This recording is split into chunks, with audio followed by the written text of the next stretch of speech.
if people forgot the difference between news and entertainment, they were doomed, because the point of entertainment is that it's entertaining, and it will always have a bigger audience. And so you had to make things as interesting as they could be, but not compete with pro wrestling or something else, because you were going to lose.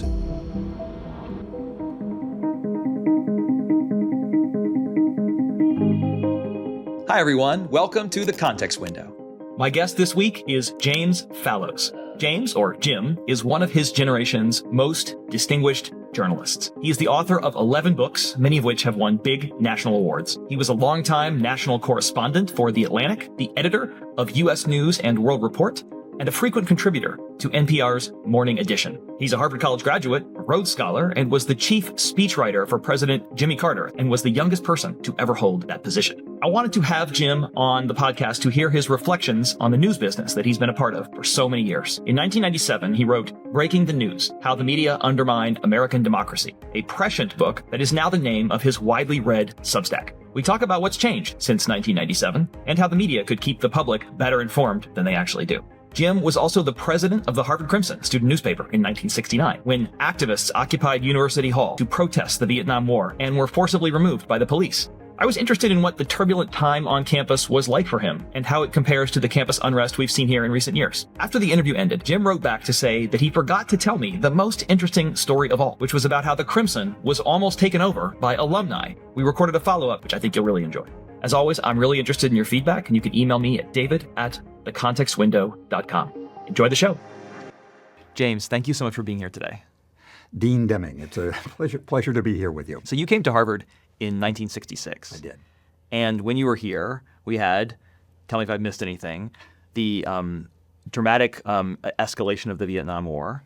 We had the assassinations of Martin Luther King Jr. and Robert Kennedy. Yep. The U.S. invaded Cambodia, and members of the National Guard shot some students at Kent State. Yes. So this all happened during your tenure at Harvard. So I want to ask you about a bunch of that, and you were politically involved at the time, and so I want to ask you about that. But my first question is, did you expect any of this when you came here as a kid from Redlands, California in 1966? I did not. My parents were both born in the Philadelphia area. They went when I was an infant to Southern California, where I grew up. I had not seen snow before I came here. And the political climate really during my freshman year of 1966-67 changed almost unrecognizably. My hometown of Redlands went for Barry Goldwater in 1964. It was a conservative area. And Harvard was still a sort of conservative institution in the fall of 1966. We had to wear neckties going in for dinner at the Union. Radcliffe students were still called Radcliffe students, and they lived up, and they had parietal hours. You could not visit them. And this is when Harvard was only a men's college, right? Yes, it was. And I believe it was in the fall of my first year that Dow Chemical had a recruiting trip to Harvard, and there was a sit-in there, and I think Robert McNamara also came. And those were the first little stirrings of something is going on here. There was an event in Sanders Theater, I remember, where I believe Arthur Goldberg, who had been, he had been on the Supreme Court, he had been in the United Nations. He was having a debate with Stanley Hoffman about whether the Vietnam War was going to turn out well. And so it was just the dawning of things. And by the time I left in May and June of 1970, my final exams for senior year were called off because of the Cambodian invasion. There was tear gas every place. So it was a very traumatic time for the country and a dramatic time in Harvard. I'll say one other thing. Until very recently, whenever I've been writing about the travails of these days, I've said, I've seen worse. And in terms of public violence, that is certainly still the case. There are other categories one could apply. Yeah. Sounds like what you're saying is you didn't have any premonition that it was going to be like this when you came to Harvard. You had one vision of what Harvard was going to be, and it turned out completely differently. Yes, and my vision of Harvard was very hazy. I hadn't really spent time on the East Coast at all. The other places where I would have gone to college would be Pomona College, which is near where I grew up, or UC Berkeley, or Caltech. Yeah. Those are the other places that I applied to, and it was sort of on a lark of let's see what this Harvard place is like. I'd heard it's famous. John F. Kennedy was still he was not living, but he was in living memory. So I thought of it as sort of as a John F. Kennedy type place. And were you interested in politics or journalism when you came here? Not really. I came here expecting to be a small town doctor, like my dad. Yeah. And I had in high school I had done debate, but not the school paper, and I played on the tennis team and things of that sort. So it was entirely by happenstance that I got involved both in politics and journalism. Politics just by the ambient, everything around us. Journalism, I started out as an ad salesman on the Crimson in my first year because I needed to make money to go to medical school. Yeah. And in the January of my freshman year during the reading period, I was at the Crimson's office laying out an ad dummy. All the real journalists were cramming for their exams because they had not gone to class. And there was a siren that went off. This was January of 1967, and the Harvard economics department was burning to the ground. And I was there in the office, and I ran out to see this, and it was dramatic in two ways. One was they couldn't really put out the fire because it was so cold the water froze as they were shooting it from the hoses, and that was interesting to see. And also, I saw a guy standing near this building, sort of sobbing, and he had he was from the Indian subcontinent. He had a turban on, and I asked him, what's going on? He said that his, last dozen years of research or whatever was going up in flames. This man was named Subramanian Swamy, who you perhaps have heard of since then. He went on to prominence in India, et cetera. Yes. So I went and I wrote my first story for the Crimson about this fire. And then because you were there. You just I happened was to be there. Yes, you have to be on scene as a reporter. So I thought, this is fun. And as time went on, I thought that became the center of my life here. That was the Crimson. And you were the editor of the Crimson. Or the president, as we say. The president of the Crimson in 1969. Yes. When students occupied University Hall for how long? It was a while. It was quite a while. And I think that was in the spring of 1969, I believe. And so the term, the sort of the turnover for the Crimson staff is in the fall. So I was sort of the editor in waiting then at that point. I was out there with my little reporter's notebook watching things go in because, of course, we couldn't be biased. I had to, most of my friends and roommates were inside University Hall. I was out there taking photos, writing notes. I didn't have a tape recorder in those days, but then in the next days and weeks that followed, recording what was happening in the campus and around the world. So these were students who occupied University Hall because of the expansion of ROTC on campus and in protest of the Vietnam War. Did you know it was going to happen before it happened? No, I think many of my friends did. I didn't, but something was going to happen. Just this year of 1968-69, it's almost impossible. Americans of this era are used to surprising news cycles that happen almost by the hour. There were surprising violence cycles and news cycles of my dad was visiting me from California when we were walking around Cambridge when news came that Martin Luther King had been killed. Yeah. And I went then to the Crimson's office to hear about that. And there was, you could feel just day by day the temperature going up about Vietnam because again, it was while I was at Harvard that Life magazine, then a famous magazine, had a cover story where the entire issue was to Americans who had been killed in 1 week in Vietnam. And there was a large number of them. I remember the cover of the magazine. It was just like sort of an alumni book, but it was all pictures of people, Americans who had been killed there. So the temperature was rising by the day. So you discovered, like everyone else, that University Hall was occupied. And so just sort of, the University Hall is the building we see on a screen behind us. Yes, that's the center of campus, and that's where my office is, and the offices of other university leaders. Yes. And so you have a couple hundred students probably in University Hall, which is not a huge building. Yeah. Paint the picture for us. What was it like when you went there to record? So I never went inside there. I was standing outside the whole time. It was late at night. I was there just recording things. Many of my friends were inside there. There's some famous photos by the Crimson photographers and others of many people on the Crimson and other parts of Harvard life in there. And so I believe that then Dean Archie Epps was, I believe, carried out by some of the students. Yes. And I don't know what level of violence was inflicted on any of the sort of possessions in there because, again, I didn't go inside, but it was mainly just taking the temperature. And for the more or less all the time since then, Harvard life was sort of half academics or less than half academics. Yeah. And the rest was just about the world that seemed at the time to be blowing up around us. And so this occupation went on for a while. Yeah. And of course, you probably wrote a story about it every day, I imagine, what was happening. Yeah. Were there negotiations happening? Did you get a sense it was going to come to an end in one way or the other? There were negotiations. There were big meetings at Soldiers Field. And I think there were a whole variety of committees whose names were didn't even at the time I didn't know all their different names, but SDS had its view, and sort of concerned citizens had their view. Chuck Schumer was in the class after me, and a class of 71, and he was having a sort of responsible mediator role, and WHRB was broadcasting news. So there were all sorts of organizations, some proposed by the administration, some by faculty, some by students, and some kind of deal was worked out. Even at the time, I don't know what the details were. You can think of other negotiations going on in the world now that have the same kind of murky outcome. But then, of course, the police were called in. Right, so that's what I want to ask you. So it seemed like a deal was going to be worked Yes. out, but a deal was not worked Yes. out. So then what happened? What happened, I can describe the result as opposed to the cause and the backstory. The result, when I saw this with my own eyes, when the police, both Harvard police and Cambridge police, I believe, just went into the building and took the students out bodily.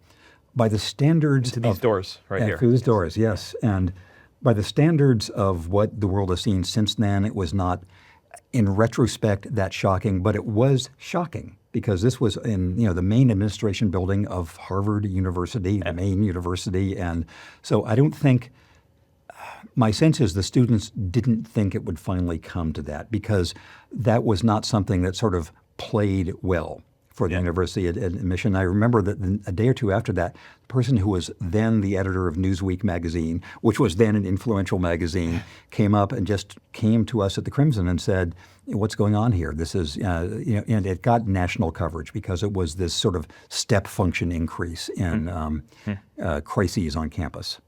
And of course, President Pusey, Nathan Pusey, made the decision to arrest in a pre-dawn raid. Yes. Right. So very early in the morning. Yes. Sent police in to arrest more than 200 students. Yes.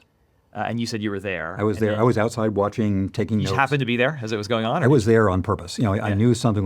This couldn't last forever. So there were probably half a dozen of us from the Crimson who were there in the reporting role. We knew something was going to happen. The temperature was going up. So you were just showing up every morning in case? Is that? Yes, and this was, I had been there, since nightfall, so I'd been there for a number of hours. I see. Just sort of because you sensed something was going to happen. So you pulled an all-nighter, but you didn't know that was going to be the morning that the. I did not, and that was by far from the only all-nighter of the reason I chose journalism as a craft is don't like getting up early in the morning, but I stay up late at night, and so that was an introduction to it. I see. Did you ever think that you were at risk of being arrested because you were near the building, or you said, I'm a Crimson reporter, or what? So I didn't think that because the sort of the fluid dynamics were all these police going into the building and pulling students out, sometimes just hauling them out, and with some degrees of, again, what does not now seem shocking violence because we've seen worse, but was then startling to be happening in the middle of Harvard Yard, of having these students being hauled out. Yeah. I think most of them were surprised. Yeah. And then how did the conflict on campus escalate after that? What happened in the wake of these arrests? So what happened was, I can describe in sort of large pointillist type terms, as opposed to it just, everything was fraught. That was the beginning of essentially 13 months of nonstop chaos. In Harvard, where just every day you had the sense that the students and the administration were getting more and more apart. The reason I'm saying 13 months is that 13 months after that was May of 1970, when I would, and members of my class would in theory have been taking final exams, getting ready for graduation, and that was with Nixon's invasion of Cambodia, which essentially was sort of blew the top off everything. So the exams were all canceled. I did actually have a graduation ceremony. They brought people back, for a graduation ceremony. I think there was a sort of shriveled alumni gathering compared to these days. I have a memory of, in that era, the Shah of Iran may have been a speaker, one of the commencement notes. All right. But it was, and when exactly did Nathan Pusey step down? I think he didn't leave until after that. That, but it was from the University Hall until the end of my direct experience here 13 months later. It just was nonstop chaos. And this made national news. Yes. So is it your sense that what happened with the occupation of University Hall and the arrest of students drove the national narrative toward increased conflict? Do you think it actually contributed to the public conversation about Vietnam? I believe it did. So Columbia had been having a showdown before this. And as my My friend who was on the editor of the Columbia Spectator, Paul Starr, who went on to become a renowned professor at Princeton, he was always saying, well, what about us at Columbia? Yeah. We're out here occupying things too. But again, because Harvard is Harvard, and because there were all these dramatic scenes of students being hauled out of this building, it did, I think, crystallize attention in a way that it had not been before. And the death toll for Americans kept going up. Again, 1968 that was the bloodiest year for the U.S. in Vietnam, and that has sort of primed the powder keg for this. Yeah. As you know, there was recently another mass protest incident at Harvard. Not that recently, 2 years ago now. Yeah. A group of students occupied Harvard Yard and camped out in Harvard Yard for 3 weeks from late April till mid-May. This is 55 years later. Yes. And yet the outcome was different. So after 3 weeks of negotiation with the university leadership, the encampment ended peacefully. So do you think that was the right outcome? Imagine you could have reversed these situations. What would have been different? So I will stipulate that I was not on the Harvard campus during any time of the sort of recent difficulties. And I think that if you're asking whether there could have been a negotiated outcome in 1968-69, probably so. But it's worth remembering that these were tensions that led a president of the United States to step down, essentially. Yes. And that were bookended by this horrific assassinations, having the National Guard out for reason in major U.S. cities. And so it was a much more, these are fraught times in many ways. In terms of college, I don't envy you the job of trying to deal with disruptions. But it was worse in that sense. Yeah. The pressure nationwide was just going up and up and up. Absolutely. You make great points. I'm interested, I guess, in the purpose of protest and how the outcomes affect the ultimate success of a protest. Yes. So the question is, was the occupation of University Hall and the arrest of students traumatic, and the trauma that inflicted actually pushed the cause forward more? It was shocking when the police came in, but was sort of a desired result of from Gandhi to back to Thoreau to others, that you wanted to show that you could make some impression. And so it does suggest that if you're the man, so to speak, you want to try to diffuse that and have peaceful settlements. Maybe. I mean, I guess the question, so let me ask this. Do you think, so you said that you didn't think the students believed they would be arrested. Do you think they wanted to be arrested? Some of them, yes, because there was an intensify the contradictions camp of people. So I was, having come from a conservative town and being a sort of middle-of-the-road guy myself, I was not in SDS or I was not in these intensify the contradictions camps, but a number of people were. And so I think they thought that was a way to get people's attention, to show what the real face of power was like. I mean, to be clear, I don't want my students arrested at all. But I think sometimes the question is, under what conditions should you actually give someone something that they appear to want, even if you might think it's bad for them? And that's part of the role that we have here is these are adults, but they're also young adults under our care. And there are, I think also there are symbolic arrests people have, where people are willing to be, you lie down at a sit-in, you're going to be arrested. And then what was, I think, striking about the University Hall is it wasn't just symbolic arrest. They were hauling these people. It was the violence. Yes, I agree. One other interesting aspect of this is restrictions around protest. So here at the university now, and I imagine it was true then, we respect our students' rights to protest, in some cases even encourage them to express themselves. But there are what we call now time, place, and manner restrictions around protests. So you can't occupy University Hall, you can't stand in the middle of Harvard Yard, you can't block gates. You have to let the normal business of the university continue. So my question is, do you think that those rules should be enforced by the university in a truly content-neutral way? Or should administrators give a little more leeway to people when they think the cause is just? I see why you have such a hard job. Because, of course, you would want always to say the former. Yeah. And then a reasonable person will be thinking about the latter at all times. And so if if the Klan is coming back with some different name, there are content neutral rules you want to have, but you don't want to give them quite the same liberty as you would have for people trying to save prisoners of conscience in mainland China or whatever. Yeah. So I think both, the answer, like everything, is both. All right. Well, so you happen to be in front of somebody who hopefully I will never have to make a decision like that, but I might. So what advice would you give me or other university leaders about how to walk that line? What is hard about the job you all have, and managers of any, so worked once in the White House, and what I learned from doing that for Jimmy Carter was that every decision he gets to make is an impossible decision. Yeah. A non-impossible decision somebody else has made. Yeah. And so I think for people in your position and your comrades here, it would be a matter of not bifocal vision, but having one eye on 20 years from now and one eye on 20 minutes from now. Yeah. And what you will want for your students and your institution 20 years from now to have been the right thing to do in this moment. And 20 minutes from now, what is the way to deal reasonably with disruptions and dislocations and have people, I think that the kind of person-to-person interaction that you, for example, are doing here, that goes a long way. And I'll give an example back from the not of time. When Nathan Pusey was president of Harvard and I was a student here, Kingman Brewster was the president of Yale. And it was generally said that Kingman Brewster, by being willing to engage with students and go out there and hang out with them, made a difference in how Yale was doing. I see. Okay, so building a little bit of trust with students before the crisis comes. Yes. Yeah. Well, and even when it's underway. Yes, he was exactly. So I mean, maybe 20 minutes from now is a hard thing to get advice from, but let's think about like maybe another practical thing. Yeah. So you witnessed this happen, and you saw it in some sense go wrong. I mean, Yeah. Who am I to judge? But President Pusey.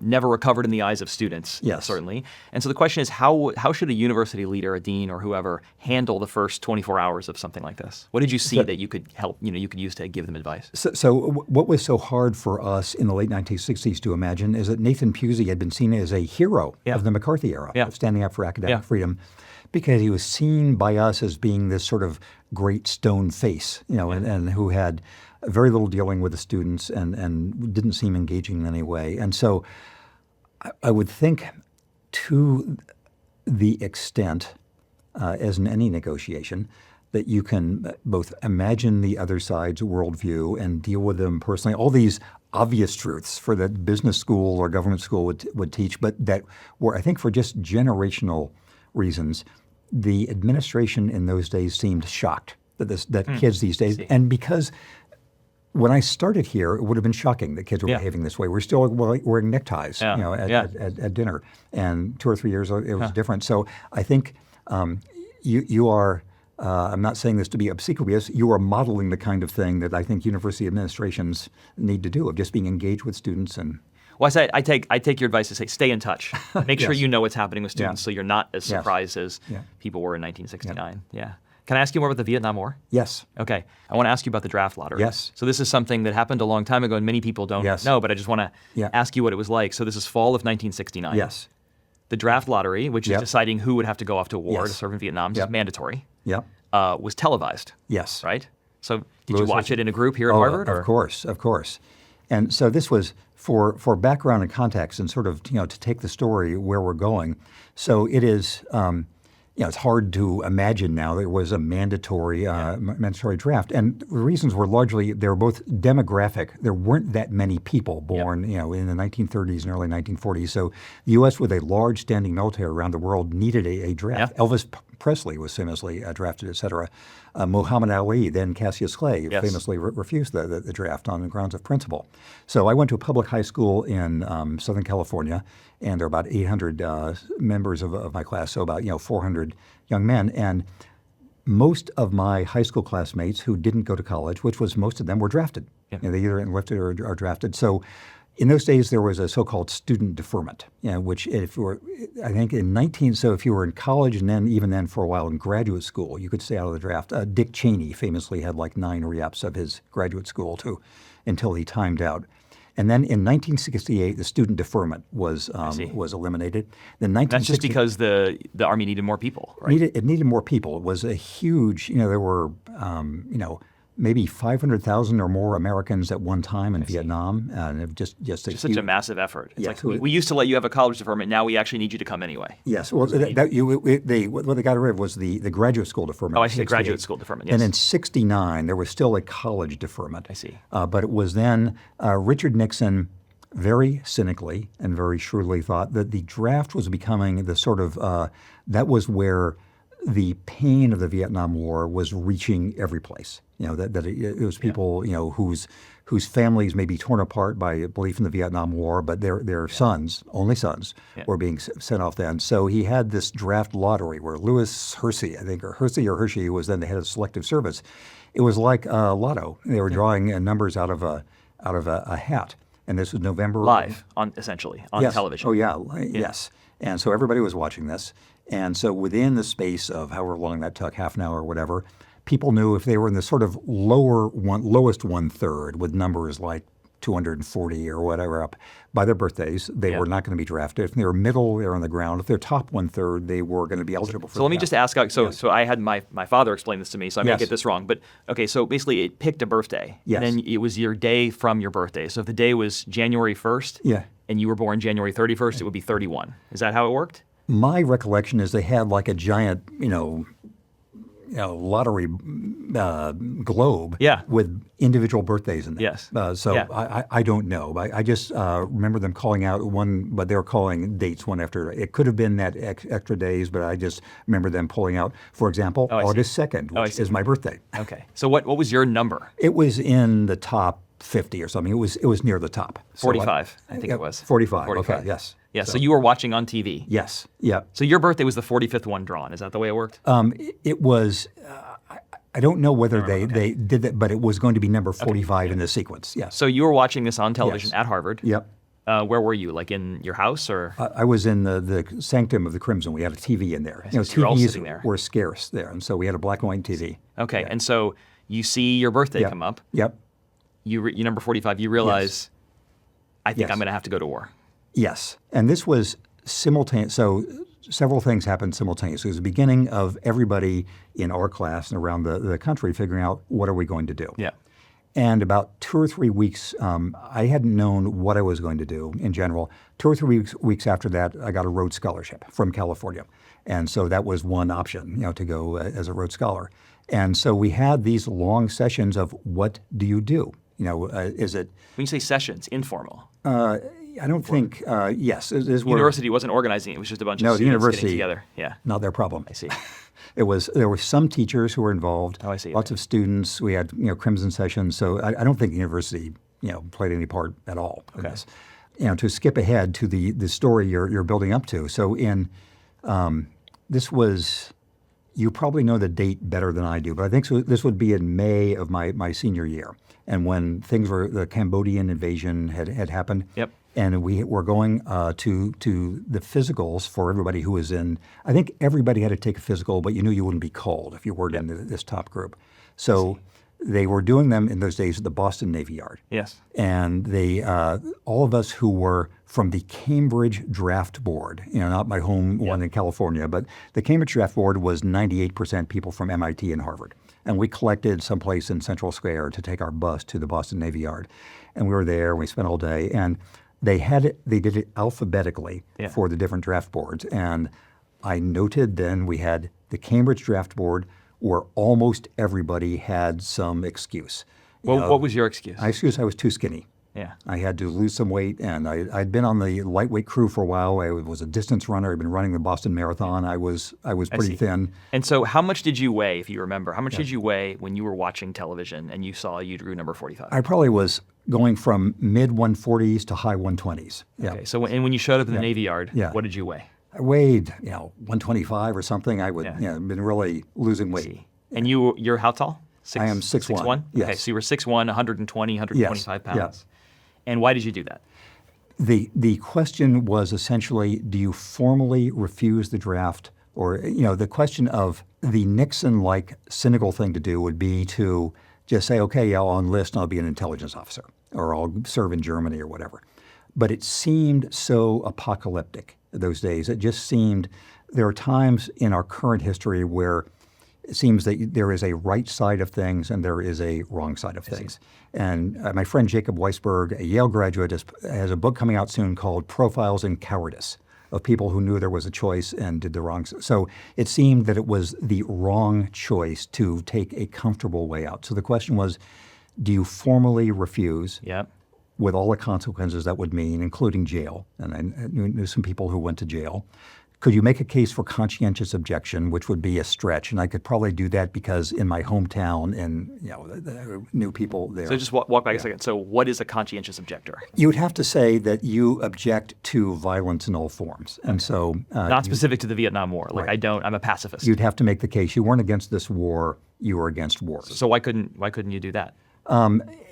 It would require some contortions. And I see. as a More contortions than starving yourself. Yes. So it's, it was, in those days, it wasn't that hard to gain or lose weight. I had some friends who gained like 50 pounds. Okay. And they were. But Jimmy, you had to lose enough weight Yeah. to make an officer at the Navy Yard deem you unfit for military service. So it wasn't just losing a few pounds. There was a standard. Yes. And you knew the standard. It's 120 pounds. Yes. So it is so everybody knew the rules. And so there were these pamphlets passed out, how much astigmatism you could have, when you had to most recently be diagnosed with asthma or something. So this was, there were pamphlets for all these things. These were all well known.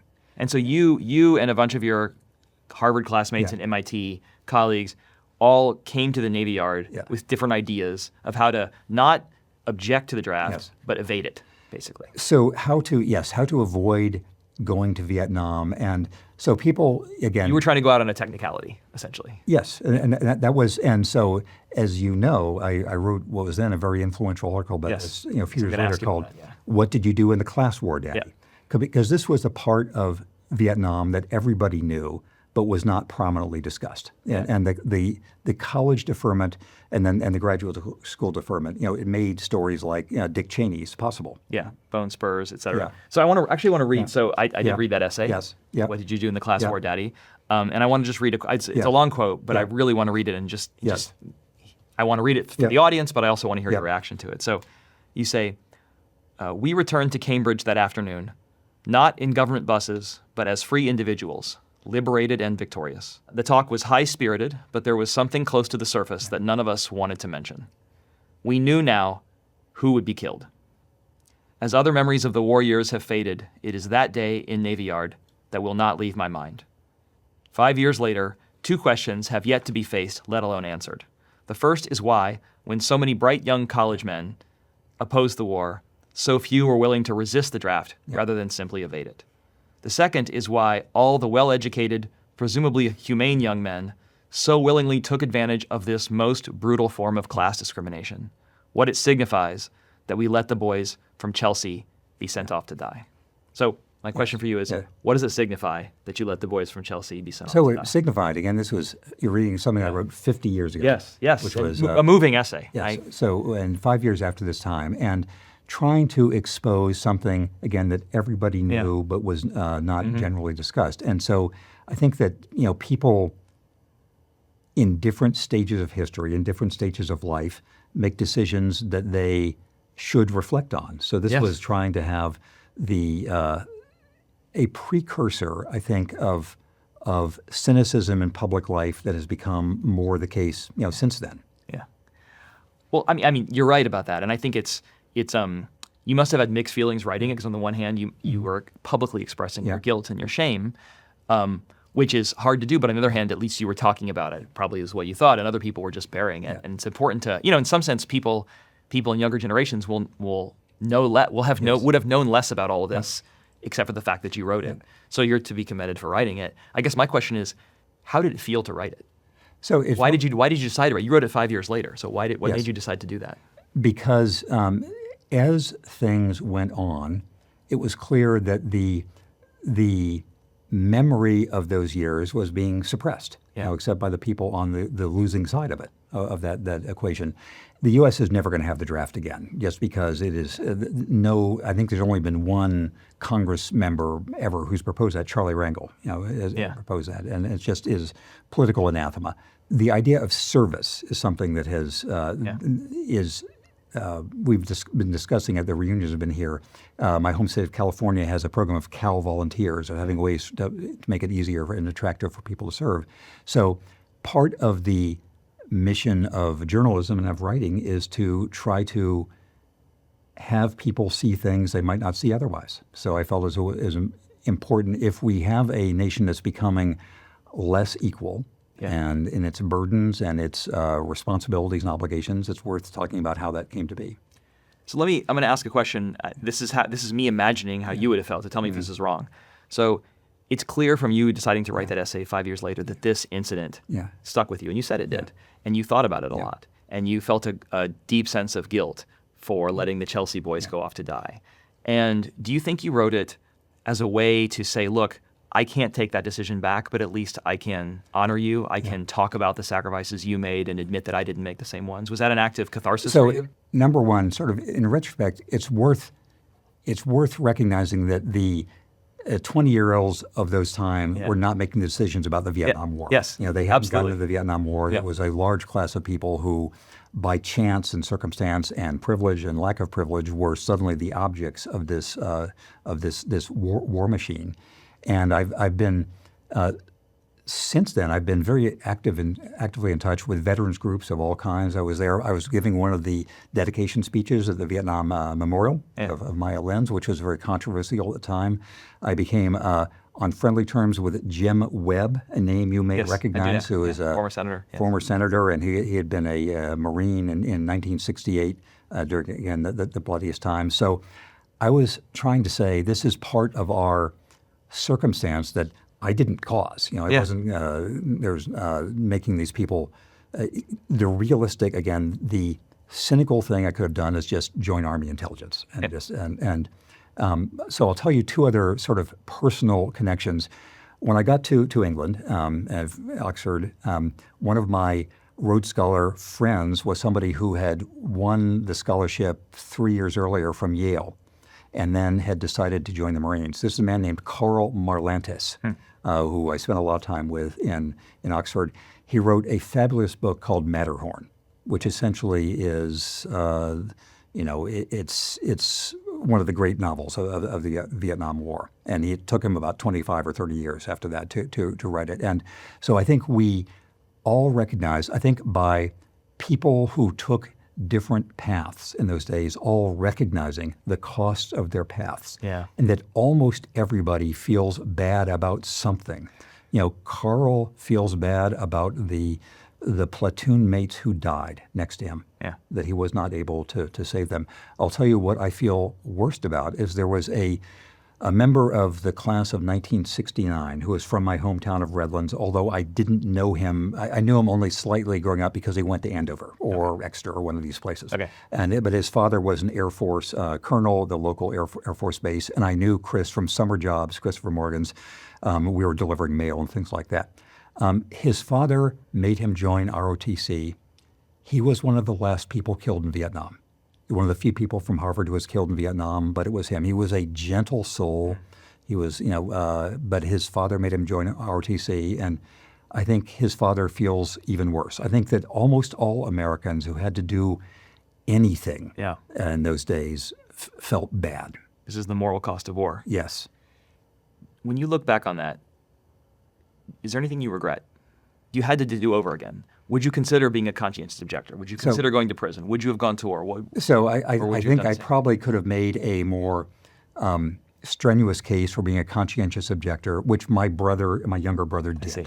Okay. And what would you advise? Let's say, we don't have a draft these days. We have an all volunteer service, but it is quite a lot of the class issues. You bring up still persist. The people in the military are less educated, from lower income strata. Sort of. They're much more regionally sort of striated and all that. But it's become.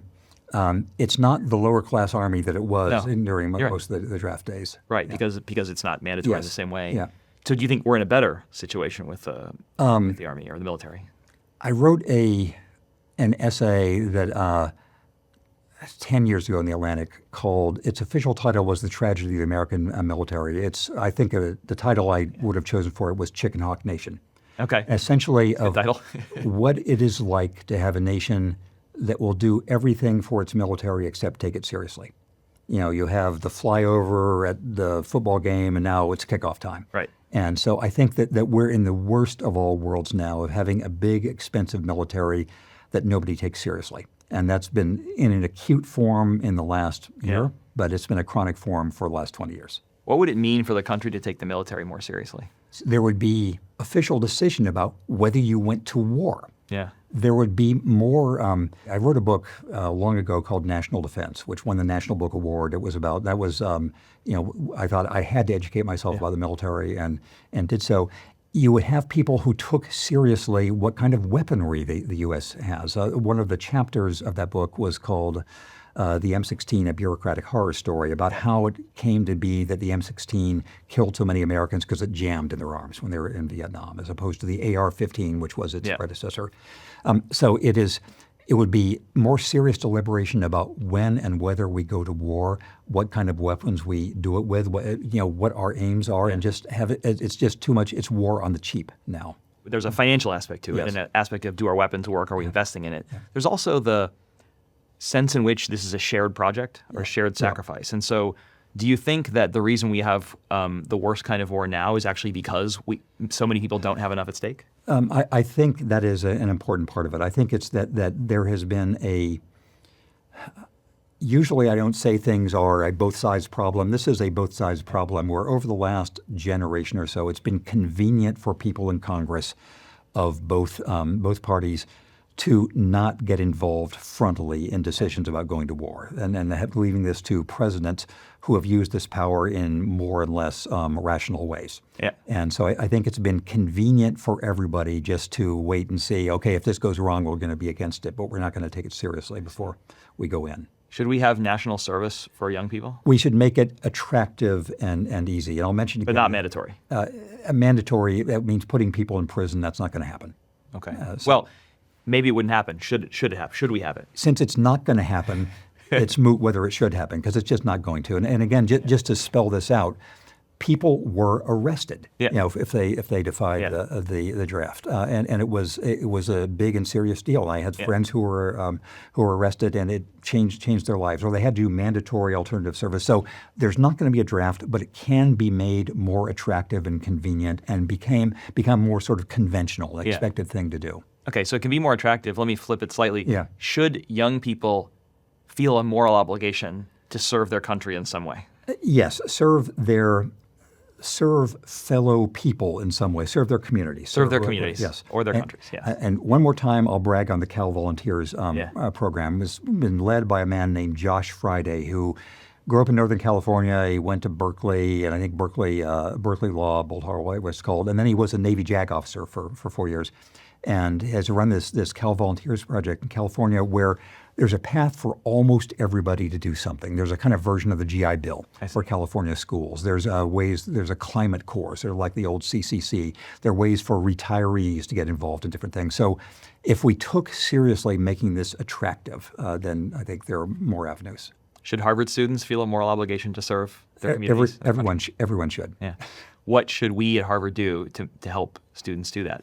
If there's moral obligations. If there's any way to make the career paths of finance and private equity and startups of all kinds sort of less attractive, that would be a step.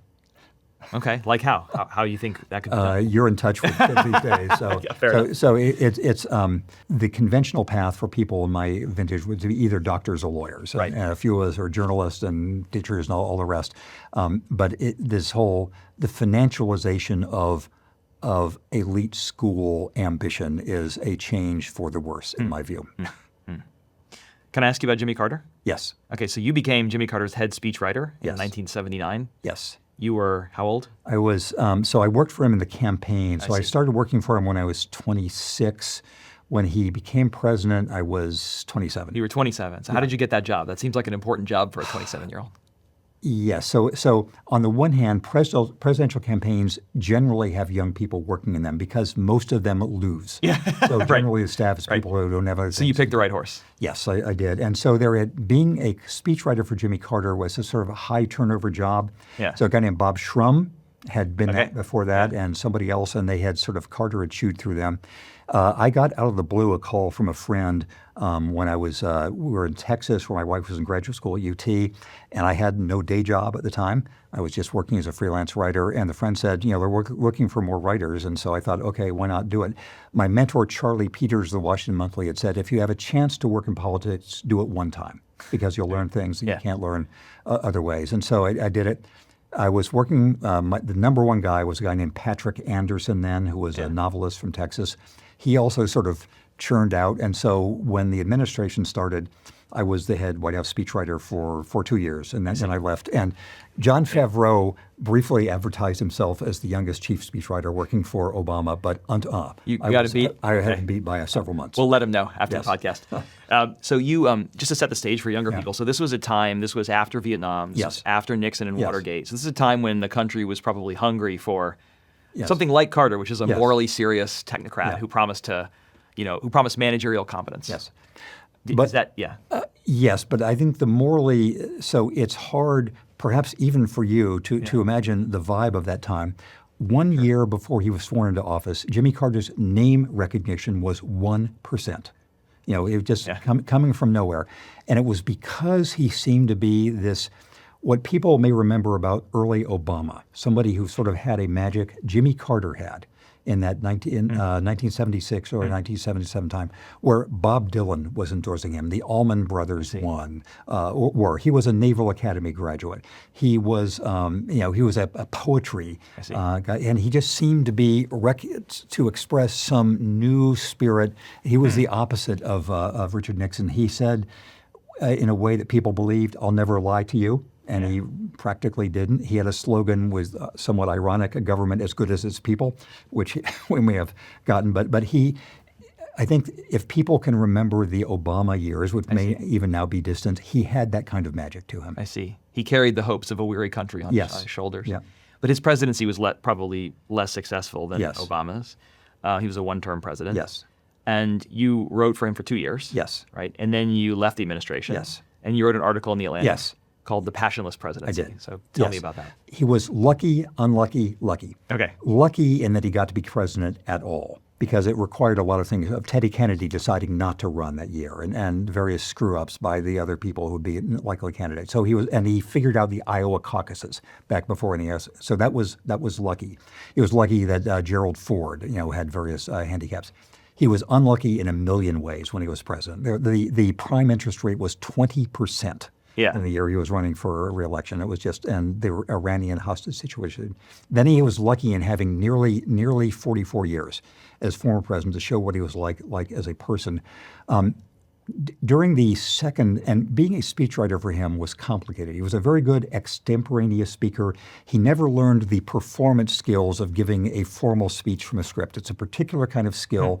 Ronald Reagan had been an announcer. He knew how to do it. Carter refused to learn that. And so the second year I was there, basically all of his staff was saying, we're headed down here with something. And so this is essentially saying, here is a way the administration can right the ship, and here are the things that should happen. Because you said he was unlucky, but the article wasn't the unlucky presidency, it was the passionless presidency. And that was, and the reference there was that many of his speeches would seem to be a laundry list. That speech, there's at most two, usually one thing that people can remember from presidential speech, and he would give them 20 things. And so he was an engineer, and Herbert Hoover had been an engineer, and there was this same kind of sense of just having a checklist as opposed to conveying that same sort of magic that he had as a candidate. But this was a critical article written by someone who used to be in the administration, which probably was shocking to some people, certainly in the administration. Was this another instance of what you said earlier, which is you felt you were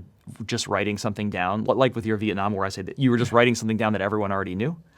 No, this was something where I felt there was something that many of us in the administration had been saying internally for a year. And that we thought the ship was going down if it didn't change course. I see. So this was trying to say, how could this ship change course? So were people inside the administration, did they feel a sense that you were betraying them, that you were helping them by blowing the whistle, or both? I think both. Some people, Carter himself had a thick skin. The only person he never really forgave was Teddy Kennedy for running against him in 1980, but he had been through lots of ups and downs. Most of my comrades in the administration were saying, this is how it is. So were people upset with you for doing that? Some, but not as you would expect. So it must have been bad then. So I mean, in a sense that I imagine in a situation like that, someone might say, you ruined us. We could have been reelected if it weren't for this essay. But nobody was saying that. No sane person thought that. Carter still believed that if his Iranian, he was closer to, In retrospect, we know that Reagan won twice in landslides. That wasn't necessarily fated at the time. I see. Yeah. Polling wasn't as good and Yes. so on. And it was a closer race, and it was the fact that the Iranian hostage situation was going on, and we now know that the Iranians were working with the Reagan team to make sure the hostages were not released. Do you think that your decision to write that article as a former member of the administration, and for whatever, whether it's good or bad, like break an unwritten rule, do you think that helped your career, hurt your career, or kind of a mix? I think if, again, this was a long time ago. I think it was, at the time, it was, the most notable thing I'd done. I'd written for a number of places.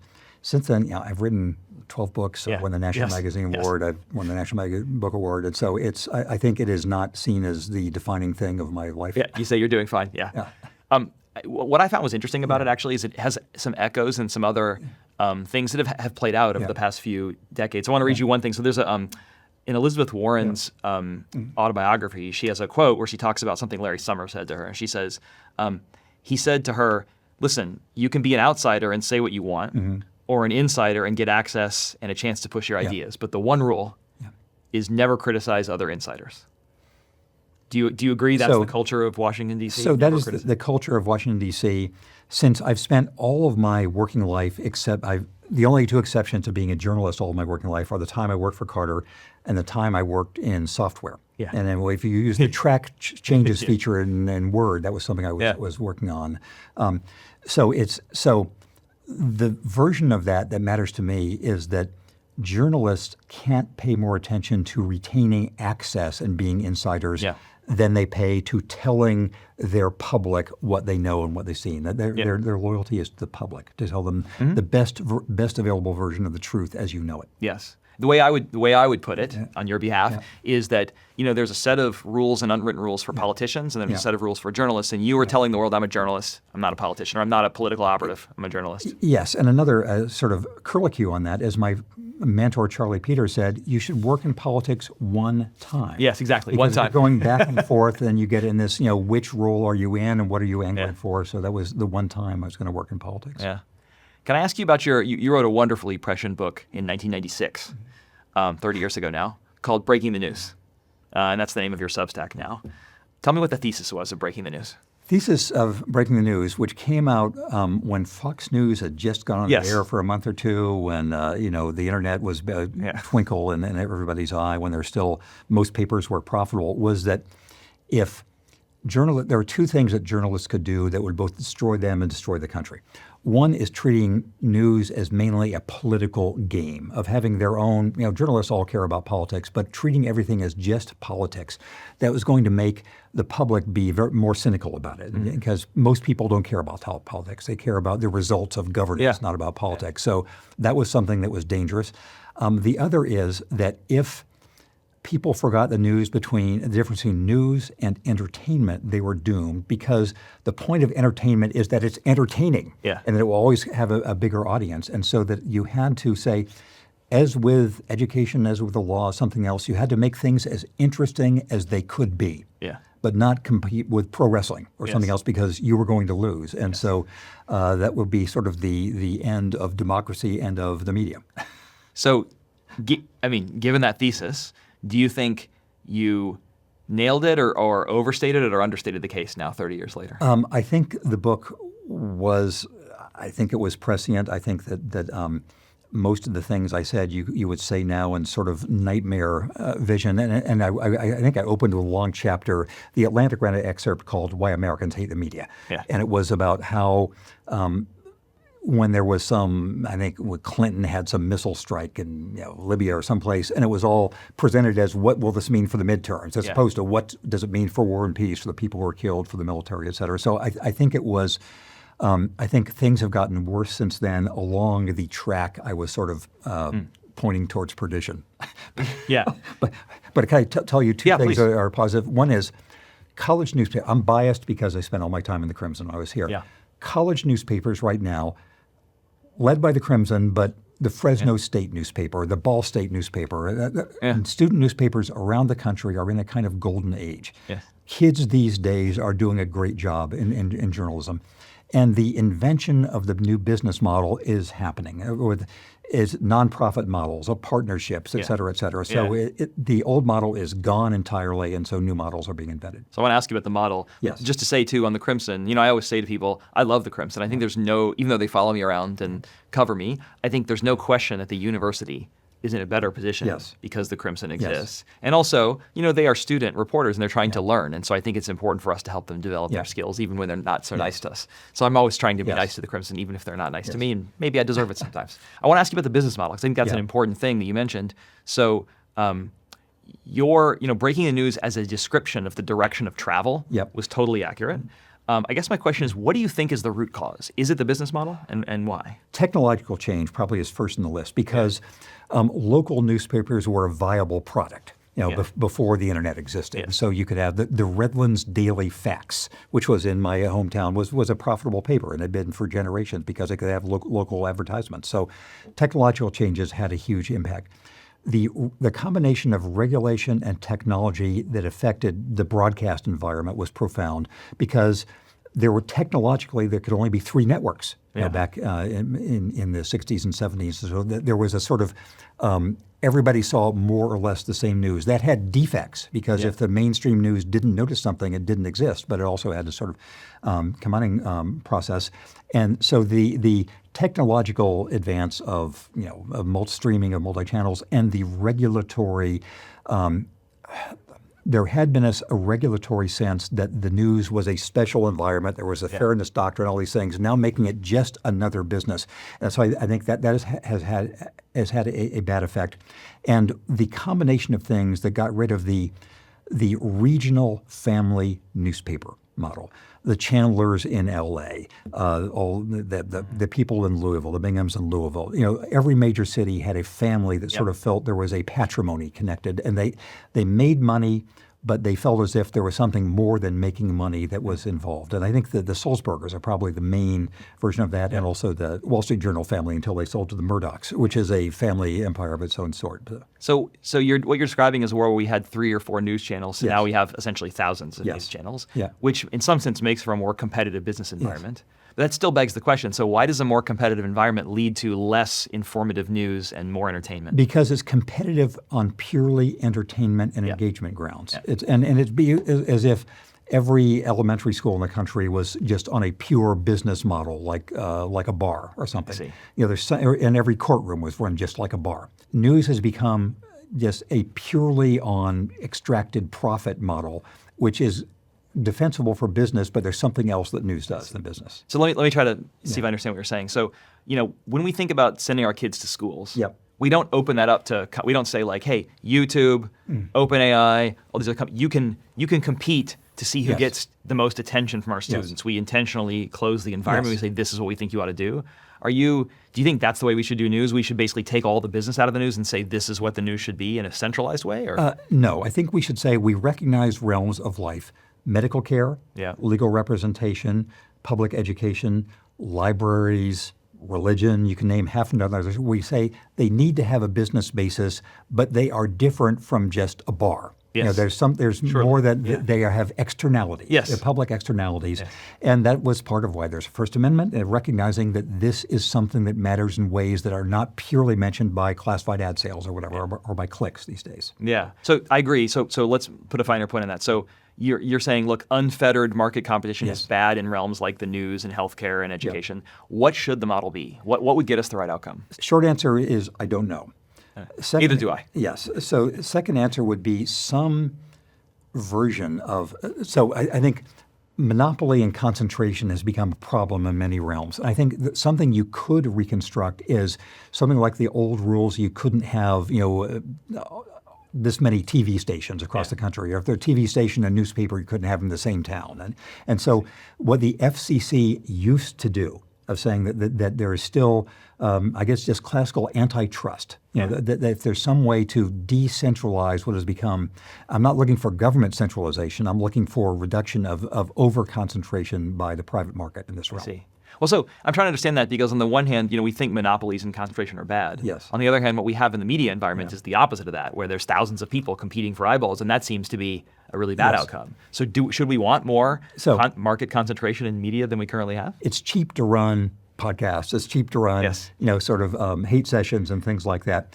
Reporting is expensive. For sure. And why it's been concentrated, why the New York Times does it, the Wall Street Journal does it, a handful of others. And it's costly to do. And so finding some way to make that again a favored public industry, they're a public service, and whatever regulatory or other thing could make it more attractive. I think there's a group called Rebuilding Local News that's pushing for local, state level laws that have tax breaks or other things for bona fide news organizations. So the first step to me would be making it more financially attractive. There are millions of things we subsidize by tax rules, and so this could be another of them. So you know how the New York Times does it. So they basically, reporting is expensive. Yes. It doesn't sell newspapers directly. So they subsidize it by charging people money for games and cooking and all those things. But that's in a grand tradition. Back when I was a kid, the Sunday comics and all that in the travel section. I was for a while, in the years we don't talk about it, was the editor of U.S. News and World Report. And that existed only through its horrific college rankings, which I got fired for trying to fix. Tell me about that. So in those days, the same person owned both the Atlantic and U.S. News. Yeah. And it was my turn on the barrel at U.S. News. Okay. And so I spent Meaning you got commissioned over there? They said, you have to do this now? It was my turn to be the editor of U.S. News as an Atlantic writer. It's like being a department chair. It's your turn. Yes, it's my turn. And so I got a number of reforms through there because these are both a pernicious and a fundamentally fraudulent operation. I speak from knowledge. Okay. And for example, we separated for the first time publics and privates. Yeah. So, and you weren't comparing West Point to Bowdoin or something like that. Yeah. We got rid of spurious volatility, where it used to be that Harvard and Princeton and Yale had to rotate each year because otherwise, why would you buy that year? And we had, So you got rid of that. You made it say, look, if Harvard's number one every year, you got to make it every year. Thank you for your service. And actually, when we were doing it by the metrics they had really proposed, Caltech became, I remember that. Yes. This was bad for the business of selling ranking issues. So And you got fired for your services. Yes. And then I went to Microsoft and worked for a year on the Word design team. I see. So you mentioned U.S. News rankings are fraudulent, from experience. Was that what you were talking about, or was there some other thing? I was talking that they are fundamentally a gimmick.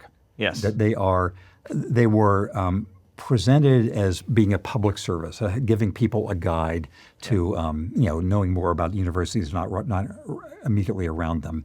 There is some, but teaching to the test has become a real plague of universities and other institutions that are judged this way. Should we have college rankings at all? No.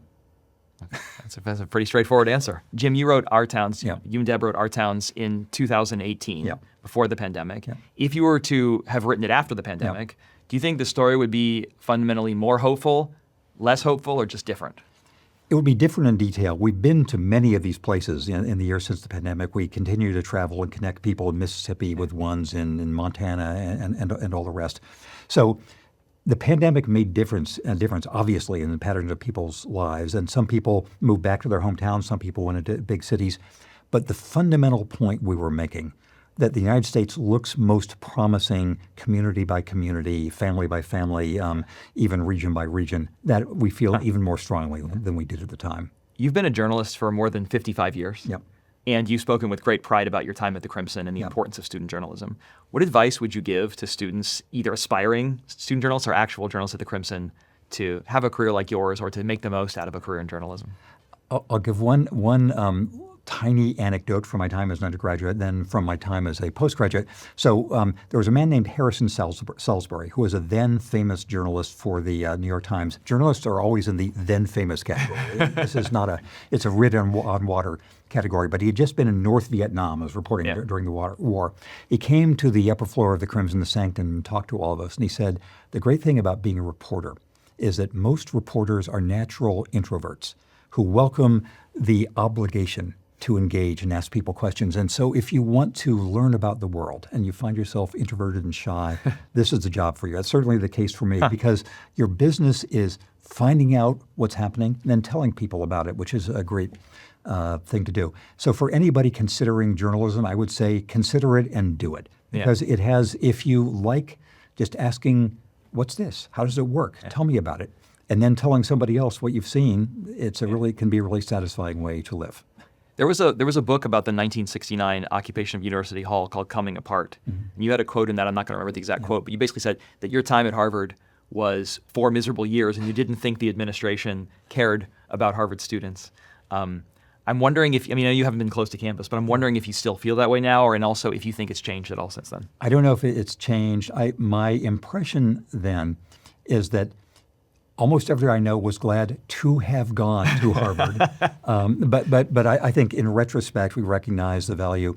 There are American history courses that I took that I remember to this day that guide everything I do, and friends I've made who are lifelong. So I think it probably is a less abrasive place than it was back in the day. Kids these days and all. But I think it probably is also a tough place. But enjoy it, and it will shape. It'll shape things you think and do for the rest of your life.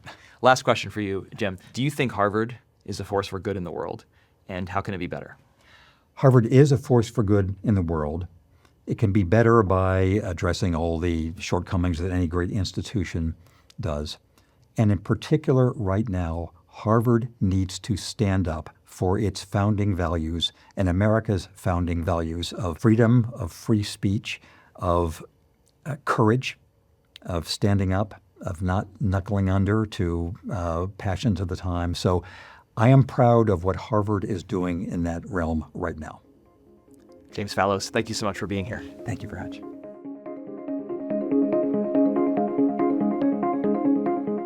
James Fallows, welcome back to the Context Window. It's great to have you again. Interesting note for the listeners and the viewers.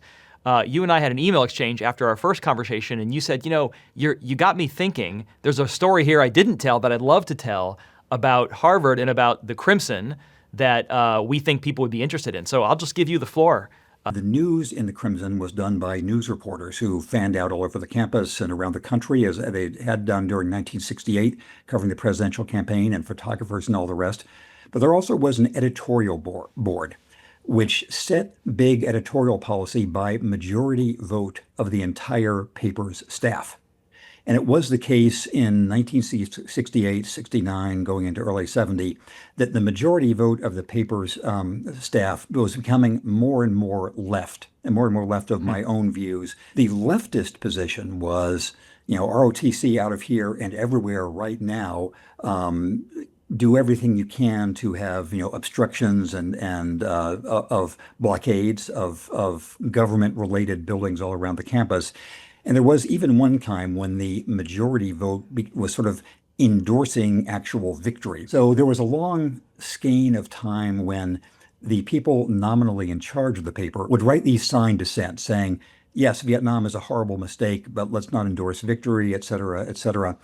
And because of concern by conservatives in the university administration, conservatives on campus, and others, there was a challenge that the Crimson, I don't know if it had faced before, and I know that it has faced since then, where a number of university officials and some conservative alumni and some students were trying to wrest control of the newspaper from the students who were in charge of it, led by me as the editor-in-chief, president of the newspaper, and put it in some other responsible hands. And I came to know of this in the springtime of 1969, when 3 people who were then already famous alumni, David Halberstam, who had already won a Pulitzer Prize for his work in Vietnam, J. Anthony Lukas, who won a Pulitzer for his coverage of some of the weatherman type of protests around the Vietnam era,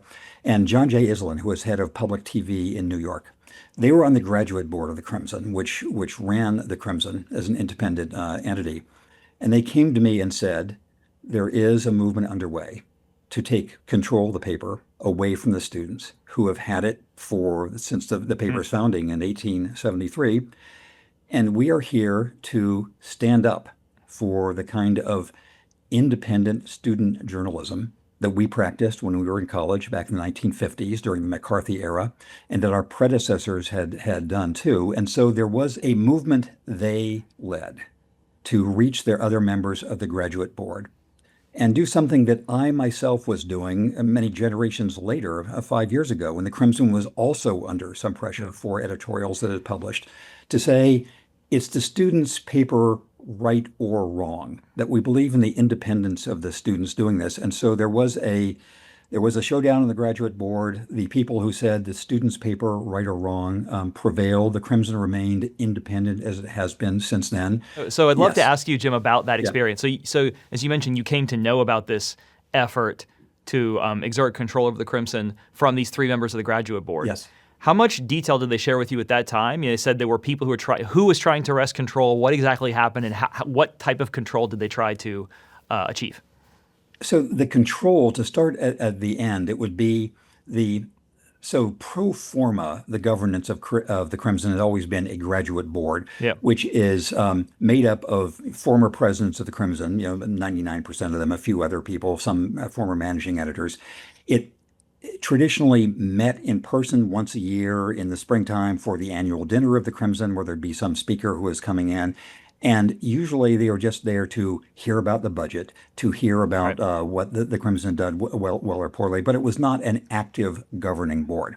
But some members of that board, some of whom are still alive, and I actually do not feel comfortable naming, Okay. but they could be identified, said that the kids these days have gone too far. Okay. This is not an unknown episode in press history or even in recent times. Yeah, and not so unique to Harvard either. Yeah. Yes, exactly, and not unique to university papers. And so they were wanting the board to act, to vote, as was their sort of structural power, to take control away from the students. I see. Again, me, Bill Gallier, David Blumenthal, and to vest it with these conservatives on the governing board who would then have editorials more to their liking, but essentially it would be a deposing of the student leadership. So just so I understand, so they were seeking to depose the student leadership. Is that distinct Yes. from actually take control of the newspaper, or what do you think? Let me ask it this way: had it succeeded, what would have happened? I think probably they would have found some other junta or whatever, that there were members of the Crimson. So as I said, I'll circle again. I was in a strange position as somebody who was, by any normal reckoning, on the left of most issues, but sort of on the right within the Crimson. Yeah. There were a few people who were, it's the endless problem of the centrist. You have, enemies on all sides. So I think they would have found some other student leaders from the Crimson, who would have they would have installed, as is their right. That structurally each board of Crimson editors had chosen its successor. I think they do it somewhat differently now, but the governing board did have official power so they could have put somebody else in command. And what actions did you take or other members of the student leaders take to stop this wresting of control to happen? And how did it resolve itself? The way it resolved itself, so I did not tell most of my colleagues at the Crimson then that this was underway. I told the two closest friends who were in senior positions, but not the whole. Why? Because there would have been just no containing the information or the news. Again, there were hundreds of people in the Crimson, and people who were not part of the normal newspaper production cycle showed up for these majority vote meetings. But I spent time with these people who I thought of as the three champions of student independence, of Halberstam and Lukas and Iselin. And there's also a guy named Chuck Bailey who joined them, but talking with other members of the graduate board, just saying, here is what we are doing, here are the strains we're under, here's why the paper is making the case it is making, here's why we're hewing to our best journalistic practices as you would recognize them from your time. It's worth noting that probably 40 people on the paper with me at that time have gone on to famous careers in journalism. The people you see every day, Mike Kinsley and David Ignatius and E.J. Dionne and Evan Thomas and Linda Greenhouse and Mickey Kaus and many others were all part of the team of the Crimson then. And so we were doing good journalism. There was upset about the editorials and also about the framing of coverage of the SDS and coverage of student strike and coverage of Nathan Pusey, who was soon to announce his departure. Was there one particular editorial or episode that sparked this, or was it more of a slow boil? I think it was mainly slow boil. There was something that was never published that would have been, it was one, I think somebody had advocated actually blow up the CIA building. That was not published, but it was discussed. I think probably the one that was Causus Belli was one essentially endorsing victory by the Viet Cong and the North Vietnamese. So that was seen as a bridge too far, but it came on top of the slow boil. So do you think there's any, like, what is the closest parallel to, to modern times for younger people who are listening to this episode? What was this time most like in America that you can most remember that is now in recent history, either at the Crimson or overall? While the suddenness of change in the late 1960s was not like 9/11, or was not like the first week of COVID, or was not like, Pearl Harbor or anything like that.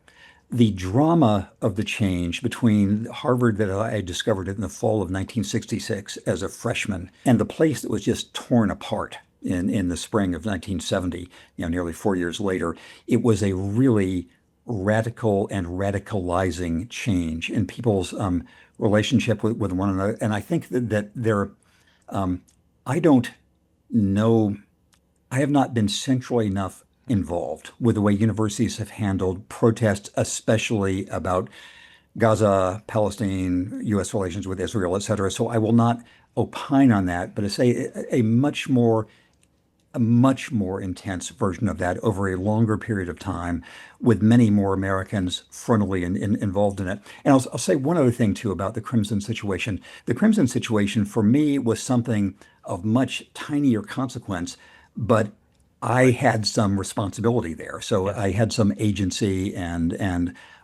have tried in my dealings with the younger people since then to remember how grateful I was to people who said we're standing up for students and their right to make their own mistakes. That's interesting. One thing that stood out to me, Jim, is you mentioned that you were at the center of this, both politically and by virtue of your leadership role at the Crimson.